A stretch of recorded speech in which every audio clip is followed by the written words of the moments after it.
Okay, before I start my rant on Asian to Asian thingy challenges, let me just show you my pen gun. This is just remarkably cool. I got this at one of those Japanese game centers, so I'm actually quite happy with this. What do you guys think? Was this worth spending about $5 on? I don't know. Okay, so today's topic is one that I've always spoken about during the days when I was still actively writing about crap. And that's Asians, what we demand from other Asians versus the kind of pity, donations of respect that we get from other countries, predominantly the West. Now, why this has come about is very recently I watched something on TikTok, and it was about this Spanish girl. She's very pretty. She came to Japan. She stayed in Tokyo at the Appa Hotel. And just a heads up, those of you guys who don't know what Appa is, APA, not uppity, it's this huge Japanese chain hotel with very, very anti-Chinese owners. So they've actually written a book saying that the Nanjing massacre actually never ever happened. So that's the point of controversy regarding that place. And I think a lot of Chinese netizens know, but I don't think it makes a difference, because every time that I have gone into that place, there are many, many Chinese customers.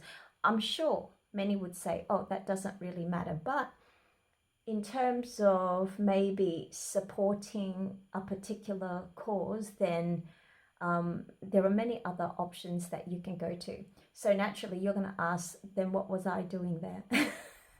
Fair enough question. However, this is my excuse.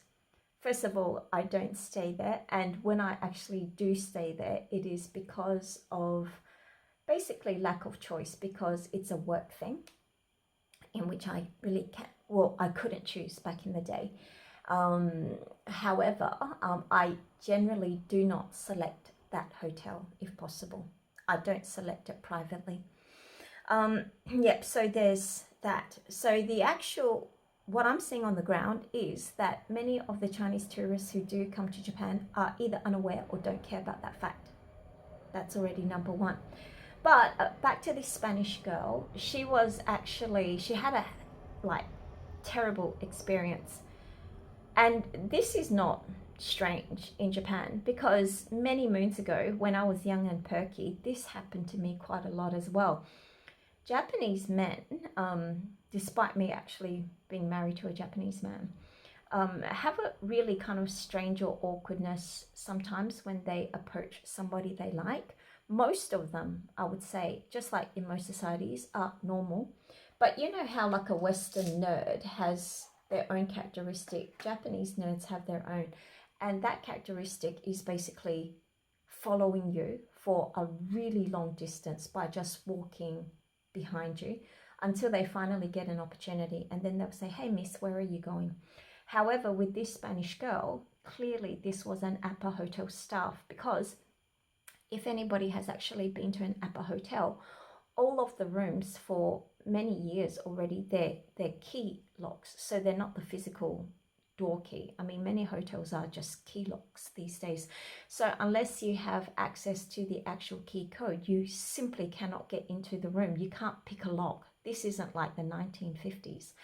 So she went, sightseeing. And then when she returned that particular day, she wanted to relax. And so I think the time that she came was about maybe summer, or it was hot enough for her to kind of undress to the bare minimum. But then she suddenly felt this stench, or she had this stench in the room. And then she was thinking, is it something was it her own BO or something? But then she looked around, and then finally she just thought to herself, what if it's coming from something under the bed? Maybe something died there, or maybe rotting food. So when she looked under the bed, she actually found a guy. She said he's an Asian man. Clearly, he has to be a staff, clearly, because there's just no other way. It's technology these days. So like I said, you can't pick a lock. So what happened was, it was caught on camera, which APA later refuted and said nothing was caught on camera, and the police were caught. And so there's paper documents supporting this claim that she was making. So she uploaded this whole story on social media, but then the response that she got was really mind-blowing. So many international, like other people besides the Japanese, all said they felt sorry for her, and that, yeah, traveling alone as a woman is quite unsafe. However, the Japanese flooded her account and instantly called her a Chinese agent. And so this brings me to this particular point. As I told my husband this story, now I did not see part 2 of this. So I saw part 1 about her making this claim, not about the Japanese people flooding her account. So I told my husband, and my husband instantly, without even contemplating this, he said, she's a Chinese spy. And I said, look at her. I showed him her picture, and I showed him the video. And then he goes, nah, she's working for the Chinese government. And I said, why would the Chinese government get somebody who she's not even internet famous? Because these days, I mean, bare minimum, you've got to hit a few 100,000 kind of subs to even have any traction. This is why, I mean, I can say whatever I want. No one's going to hold me accountable. Like, there's just no traction for like anything under a few 100,000 followers. And so so she's yeah, so I told my husband, and he instantly said, no, it's the Chinese. And so I was flabbergasted. I was like, how on earth can you be this racist? Like, I couldn't fathom his thoughts. And I said, are you serious? Like, what kind of conspiratorial theory are you running on? Then a few days later, there was like a new post coming from her. And part 2 of that video installment included her actually telling people that, yeah, her account was flooded with Japanese kind of like users of TikTok, accusing her of being a bastard Chinese spy. And so, you see, that's what I'm saying. So my husband's reaction is not his own prejudice. The whole country is indoctrinated with this particular thought. Actually, yesterday, my husband showed me another funny clip about this Japanese kind of ceremony at a geihinkan. Geihinkan are kind of like wedding venues where they plan elaborate weddings. And so these double doors that with the golden handles that you prise open before, you know, the bride walks in, one of the handles fell out. And I wasn't thinking along this line at all. And it was just funny. And then I laughed. And then I said, oh, but what are the people saying? Are they saying he did a really good job and remained professional? He goes, no, most of the comments were saying the door is made in China. And I just said, you see, this is so typical. I said, but if Japanese people were so good, why don't you actually learn how to make a door? If the Chinese door has so many problems, why don't you actually learn to make a door instead of just complaining about the poor quality, quote unquote, poor quality, right? So what I'm trying to say is the Japanese are clearly sliding, clearly. Same with the Koreans. However, the Koreans will suffer less of an ego like dumping simply because they didn't climb as high as the Japanese, because the Japanese actually reached the position that China currently is in. Maybe not exactly so, because maybe in purchasing power parity they didn't actually reach number 1, but I don't know, didn't Google that. Yeah, so China now, of course, the 2 metrics, GDP and PPP, China has already reached number 1 in PPP, right? So there's that. So it's already number 1 in one way, and number 2 soon to maybe go over the threshold to reach number 1 in the most important metric, the GDP, quite soon, maybe sooner than we anticipate. So this gives rise, but with the Korean, why I include Koreans is because we know when Yoon got impeached, what was the common protest mantra on the streets in Korea? They accused this whole movement of being connected to China, that China was the instigator of this. Whereas even the US that has in Camp Humphreys which is the biggest military US base in the world. Apparently 30,000 is in Camp Humphreys. And so even they said, no, this has got nothing to do with China. So my gripe with this is always Asians demand exact equality from another Asian superpower, even though they're not on parity. There's no way a country that has a civilization of about 5,000 years, 2,000 of that accurately documented, with a population of 1.4 billion, is ever going to be the same as 125 million in Japan and 25 million in South Korea. No, it's never going to be. It's clearly China is the big brother. So if there is a pecking order in the Western-led world, there is naturally going to be a pecking order in this multipolarity world, right? But even if it's not stated, implicitly, you should have enough common sense to understand. It's just like Michael Phelps, one time I read, he consumes something like 10,000 calories a day. If I did that, I'd be the size of a beach whale. Okay, there's no way my body would be able to utilize that caloric intake. So I'll just end up with health problems. Yet if Phelps ate like me, he'd be emaciated, right? And he wouldn't be able to perform at his level. So this is what I'm saying. Different countries have a different role in society, and that falls back in line to what the Chinese call the mandate of heaven. There is a certain character that needs to be played. It's just like in any household, right? You cannot substitute the older brother for the father if the father is still alive and kicking, right? There's a certain role that the father, in fact, does play, and a big brother does play. There are certain things that a big brother and a father cannot do in their respective roles. That's common sense. However, with Asian countries, this is what I find with Asian mentality generally. When they interact with the West, they are willing to play second fiddle. Forget second, talk about third, fourth fiddle. They're okay. So they demand just minimal recognition. So if you remember the kind of 90s with the rise of the four little dragons, four little tigers, whatever you want to call them, those four little dragons and tigers, Taiwan, Korea, Singapore, Japan, they only wanted a seat at the table. They didn't want to eat. And they were the Asians that were just fine to be honorary whites. And that's the highest aspiration ever in their life. They didn't want anything higher than that.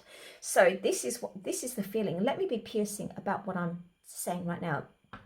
These Asians wanted, just like most Asians now, they want to go to the West and then claim that they've been to the West, and then they have this like figment of their imagination running through their minds. They come back with these stories that never happened, like, oh, I made so many friends, and they want people to believe they were all white friends instead of all either kids like me that are actually Asian lineage but born and raised in the West, or actually they were just other Asian kids who went there to study. They didn't mix with the locals. I'll be brutally honest, most do not mix with the locals at all, besides the rudimentary hello. There's no mixing. And the okay, let me put a caveat in this. There is an exception. They will be friends with the local white kid who's a reject in the white world. That's the only other alternative where you can claim that, where they can claim that they have quote unquote white friends, are the rejects. So the severely overweight, or somehow they're just misfits and they don't fit in with the mainstream society, are usually friends with the Asian kids.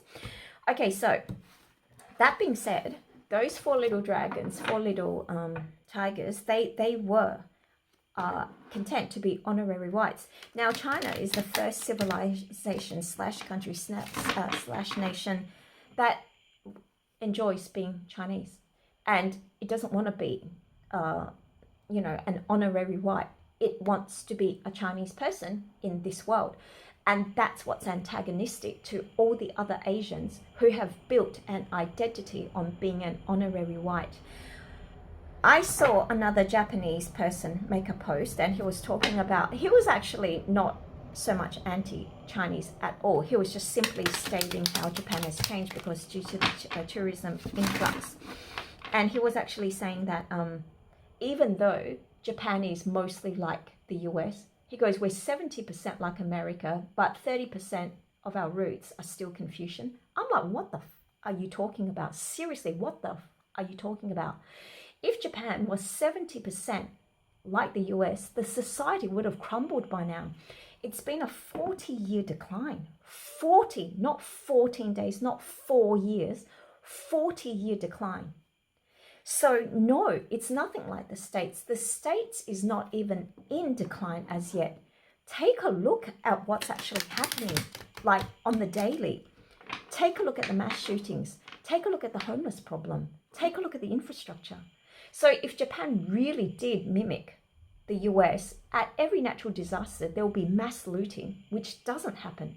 Japan is 70% Asian, Chinese specifically, Confucian, and 30% the West. But that's what I was saying. It's this kind of distortion, like anything in close proximity to anything white is what most Asians aspire to. And so what I'm trying to get at today is that I want to see this particular reading is what the actual country, and I'm just going by alphabetical order, China, Japan, and Korea, what the country's kind of issue is and what the citizens' issue is, according to this oracle. So once again, let's get woo-woo from this point on. Okay, so what I'm going to do is have, no, that's too many. So maybe this isn't gonna, okay. So that's for China, and that's for Japan, that's for Korea. Oops, no, it's too high. Okay, so now what I'm going to do is I'm going to get the individual kind of just general feel of how the citizens' energies of these countries feel. Because I'm constantly amazed at how much other Asians antagonize each other. This simple belief that we demand full and not even a nano bit less when it comes to our peer Asians. Yet we are willing to take basically like rotting food and toenail clippings from the West if they so much as glance our way. So this is the thing that I really do not understand. Now, what is the individual citizen feeling in these countries? It would just be interesting just to see. Oops. Oh, shall we take this? No, because I don't take bundles. I don't like doing that. Okay, so let's give this more of a shuffle. Okay, so what is the general feeling of citizens in China, in Japan, in Korea?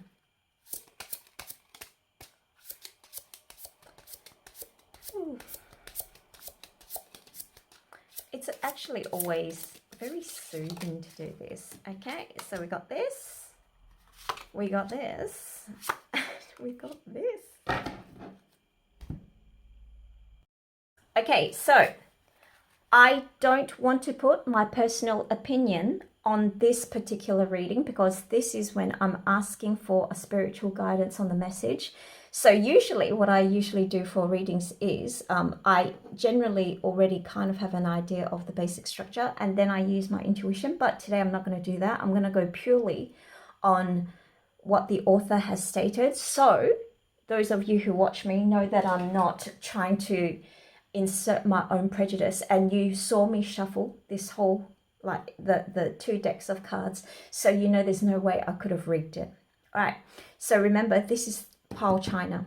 Now let me read what this actually is. So here is something called a hot action, which means actively what China is doing right now. Okay, so just to make sure we're on the same page. If your conscience doesn't respect you, eventually no one will. So basically here, the meaning is make sure that you remain morally clean. Any attempts to be sneaky or underhanded or to otherwise play dirty will ultimately end in failure. So right now, basically, China is very careful of its image that it is projecting. And now this bottom card here, how do the actual Chinese citizens feel? So once again, let's go to the actual text. So ambitious, action, adventure, confidence, passion. And so basically, it's a symbol of ambition and action, energy, enthusiasm needed to pursue our dreams, and encourages us to be bold, confident in our endeavors.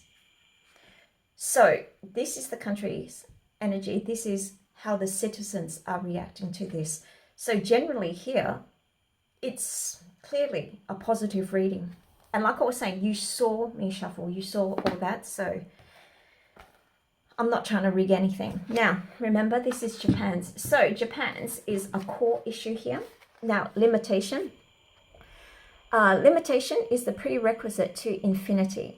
Okay, so the blossoming, so the blossoming tree symbolizes existence and all of its lushness. The leashed dog represents our ego's experience of limitation. The canine is comfortable until it encounters that which is unfamiliar to it. The only way to make it stop barking is to separate it from the source of agitation or to otherwise distract it.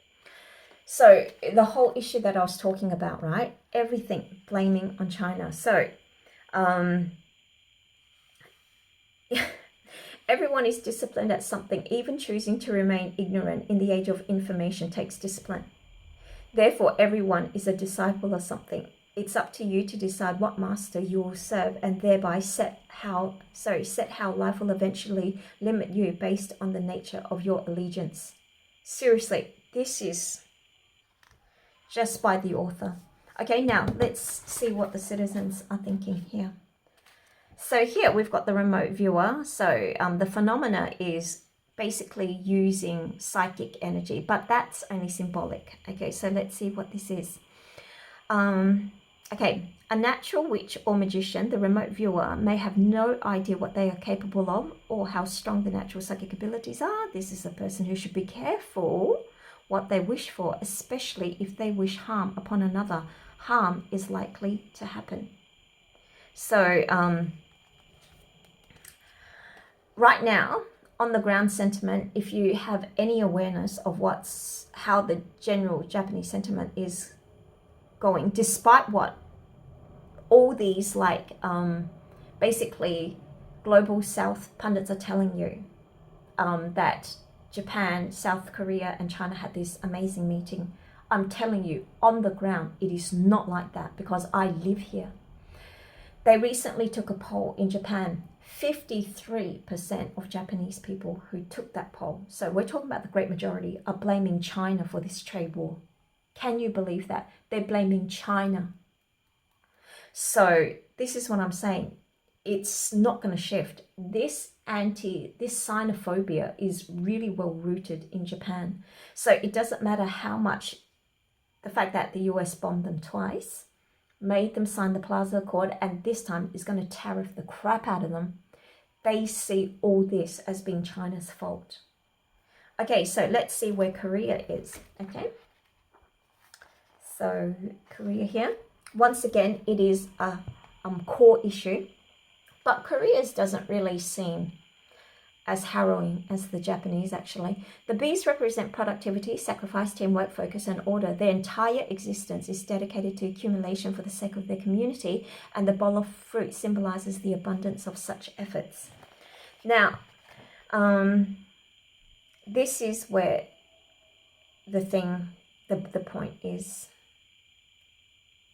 Okay, the desire is healthy for a person's growth and development. However, if we want more without first using what we already possess, it leads to waste and greed. None need be reminded of the suffering caused by the inability to stop consuming more long after satisfaction has been achieved. What was I going to read? Okay. None be reminded of the suffering caused by the inability to stop consuming more. So in this case, for its country size, for its population size. South Korea is actually in quite a sweet spot. But I think it's got this, okay, if you speak to a lot of Koreans, because I have Korean friends as well, they feel really antagonistic towards, okay, let me put another caveat. I know a lot of Koreans who live in Japan. They really do have some sort of disdain towards the Japanese because they were brought over here as slaves.